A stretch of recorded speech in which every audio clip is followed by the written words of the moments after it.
how do you help them overcome the think it over objection? Now, what do most salespeople do? Well, what do you need to think about it? You said that you needed this and we're going to do this. Like, what do you need to think it over about? And you know, when you do that, when you argue with them, they just push back. It's just human behavior 101. So I have to agree with them to get them to let their guard down, and I have to get them to feel that I'm about to leave. So yeah, that's not a problem, Jane. What's your time frame on getting back to me in the next day or two just to see if I'd be available?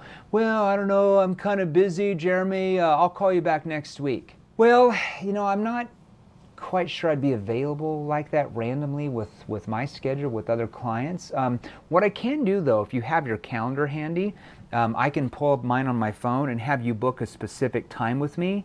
That way you don't have to chase me down and vice versa. Would that help you if I did that? Now, here's what you do at the very end. After you've got the appointment, because that's plan B, you're going to say this. Now, Benny, before I go, what was it that you were wanting to go over in your mind so I know what questions you'll have when we talk tomorrow? What did I just do? They're going to tell you what's really going on in their mind. They're going to tell you what questions they have. There is no real concern about I want to think it over. That is not an objection. It's what's behind them saying I need to think it over. What do they really need to think over? The money, the time, the commitment. They're not quite sure if the software is going to work with this, depending on what you sell, right?